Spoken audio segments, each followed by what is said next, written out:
When you're freestyle troubleshooting, sometimes the only way to make progress is to get at the root. And that's what happens sometimes when you go digging for the roots.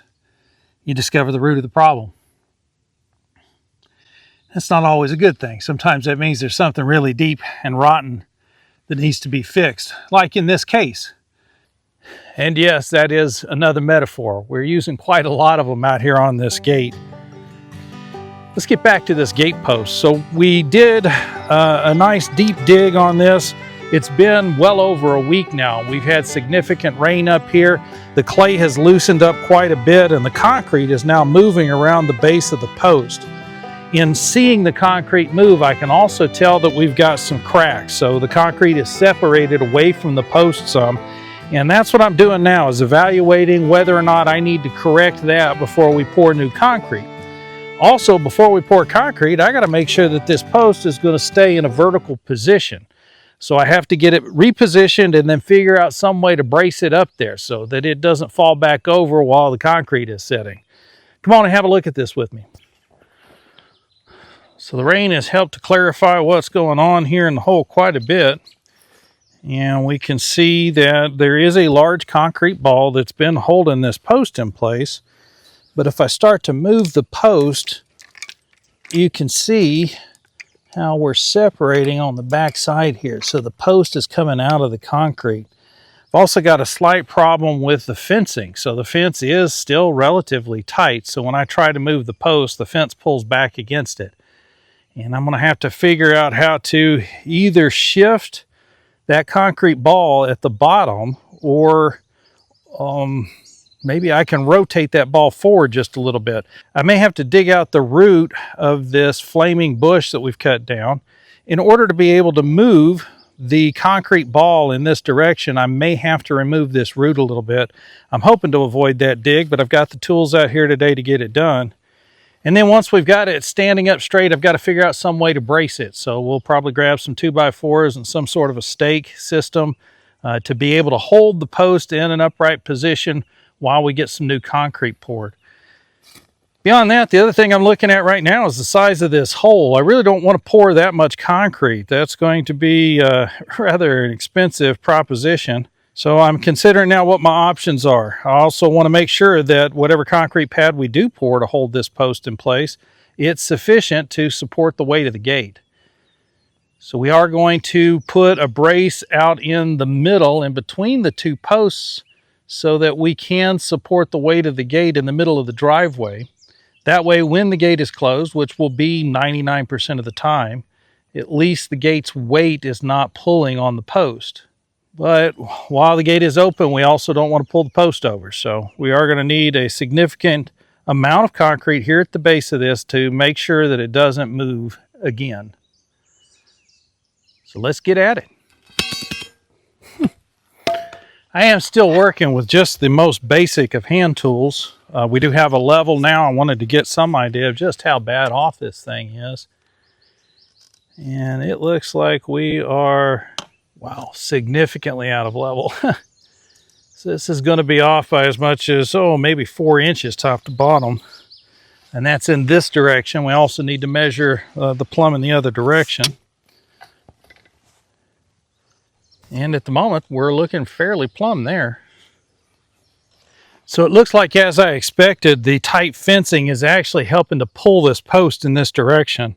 So I am going to have to do something to brace it to keep it from going back against this fencing. Probably going to have to remove some more of this. I'm going to see if I can't get this ball of concrete loosened up a little bit more. Maybe I can stand this up in a way that I can push from the backside with a 2x4. Maybe wedge that into the dirt well enough that I can support the post in a perfectly upright and plumb position.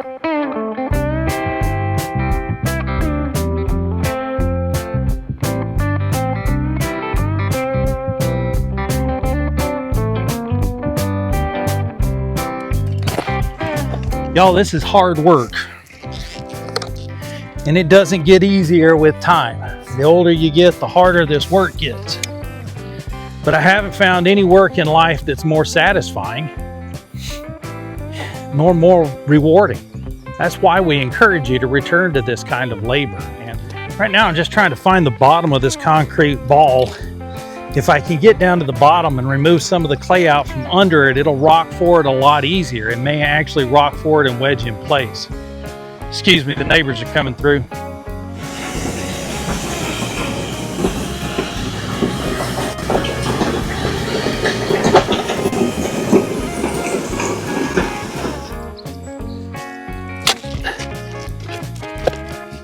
When you develop the confidence through your own troubleshooting skills to be able to go out and correct your own problems, it gives you a whole new outlook on life. There's a lot less complaining and a lot more rolling up the sleeves. And y'all, I don't care who you are. We dug ourselves a huge pit back in the COVID era, and we're still climbing out of it. We need everybody working. And for everybody to be sitting on the sidelines watching and waiting to see what someone else is going to do to correct their problems, ain't going to get it done. That's, again, why we have this message. It's time for you to return to the land, labor, and life. All right, let's see how much this thing's moving now. Oh, yeah.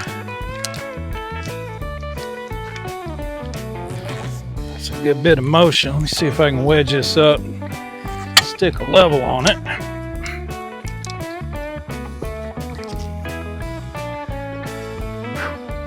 Wow, we still got a ways to go there. So I need to create a little more release on this thing. We'll have to dig on the back side a bit. It's still held in pretty snugly back there. So if I can get it to release from the back side, maybe it'll rotate forward just a little bit more. And we have now lost our plumb on this side too. So that was the one thing that I was concerned about, was this fencing is really what's causing most of the problem. Because it is tight enough that even as I correct in this direction, the fence is now pulling it back this way. All I can really do is keep digging on this. This is how you troubleshoot. This is freestyle troubleshooting 101. I think I'm gonna try pulling out some of the root of this thing and see what happens.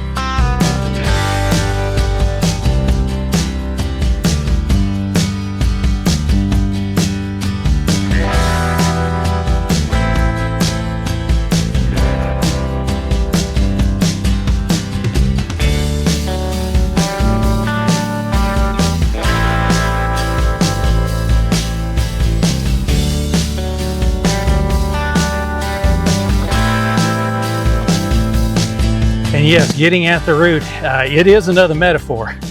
We're dealing with the root of the problem here, which is the base of this post. The post is crooked, so it doesn't hold the gate correctly, so we can't secure the property. And we're also going to be dealing with the root on the other side of this post. We've got to get that flaming bush out of the way, get the roots out of there so that we can make corrections in the gate post.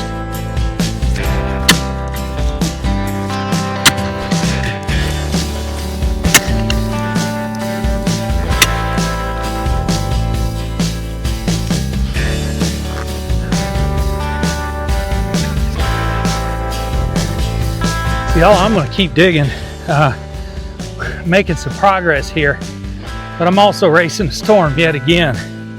Weather has been a little bit unpredictable.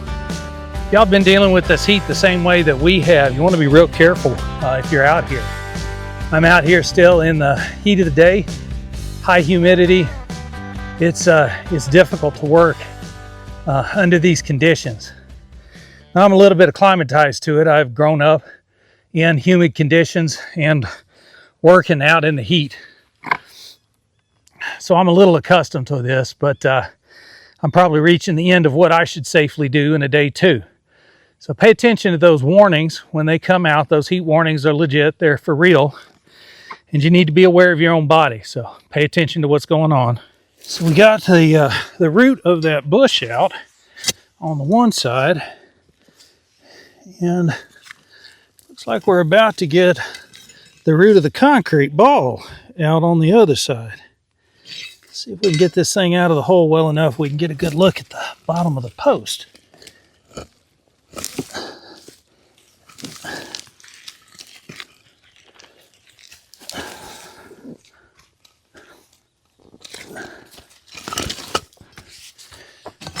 So with the concrete out of the way, I can now do a proper assessment of the post, and I can see what's happened here.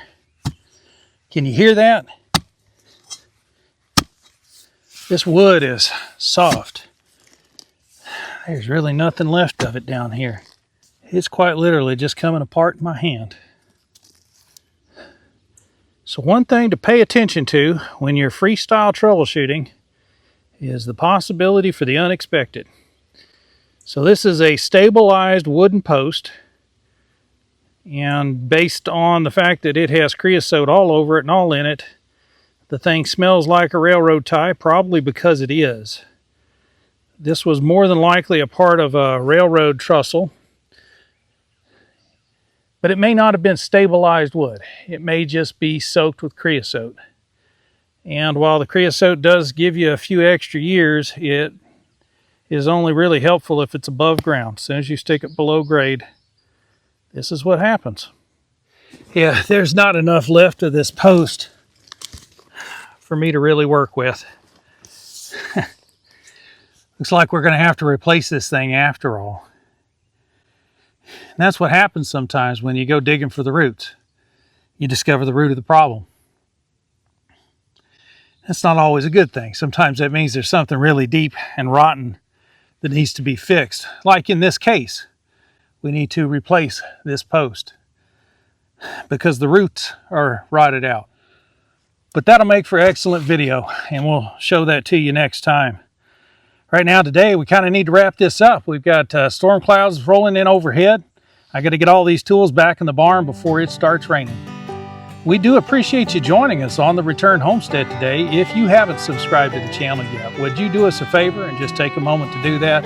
Hit that thumbs up icon while you're in there, just in case the algorithm's paying attention and they want to share it out with more people.